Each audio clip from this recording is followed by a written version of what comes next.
আজকের ভিডিওতে আমি আপনাদেরকে দেখাবো কিভাবে সর্বাধুনিক পদ্ধতিতে পটলের চারা উৎপাদন করা যায়। তো আর কথা না বাড়িয়ে চলুন আমরা মূল ভিডিওতে চলে যাই।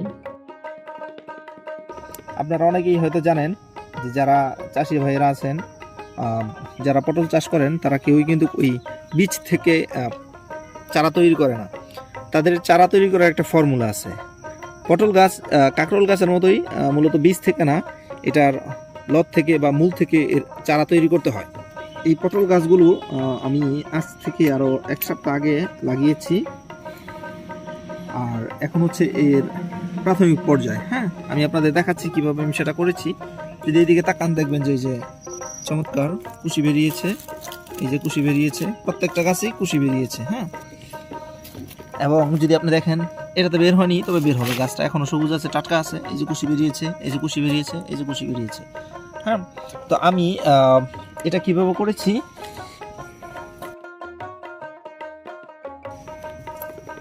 এই লতগুলো ছিল আমাদের যেই গাছ থাকে, মূল গাছ থেকে এই একটি গিট রেখে এমন 2-3টি গিট রেখে সাধারণত এক থেকে 1.5 হাত লম্বা যেই ঢালগুলো হবে, এই ঢালগুলোর পাতা ছেটে তারপর নিতে হয়। তো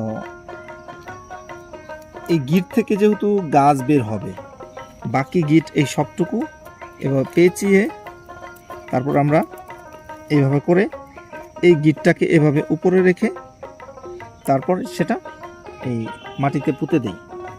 আমি এখানে পলিব্যাগে করেছি যেন আমার নার্সিং করতে সুবিধা হয়। এখন এই পলিব্যাগে করে আমি এটাতে যে পানি এনে দিয়েছি।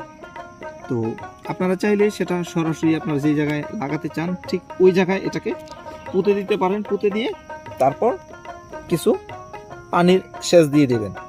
আরও প্রায় 15 দিন পর আমার চারাগুলোর অবস্থা এইরকম। যেই চারাগুলো উঠার বাকি ছিল, যে লতগুলো একটু বেশি নিচে পড়ে গেছে, ওই চারাগুলো স্বতঃস্ফূর্তভাবে এখন উঠে গেছে। আমার সবগুলো চারা এখন হৃষ্টপুষ্ট হয়েছে। আমার কোনো চারা মিট যায়নি। এর ভিতরে আমি যে যত্নটা করেছি সেটা হচ্ছে শুধু যখন মাটিগুলো শুকিয়ে গিয়েছিল তখন একটু করে পানি সেচ দিয়ে দিয়েছিলাম। তো এখন আমি চারাগুলোকে আমি আমার যেই কাঙ্ক্ষিত জায়গা, ওই কাঙ্ক্ষিত জায়গায় লাগিয়ে দিব। তো চারা খুব দ্রুতই ফলন চলে আসে, 40 থেকে 50 দিনের মধ্যেই ফলন চলে আসে। আশা করছি তখন আপনাদেরকে আরও একটা আপডেট দিতে পারবো। তো সেই পর্যন্ত সবাই আমাদের সাথেই থাকবেন। সবার সুস্বাস্থ্য কামনা করি আজকের ভিডিও এখানেই শেষ করছি। সবাই ভালো থাকবেন, সুস্থ থাকবেন। আল্লাহ হাফেজ।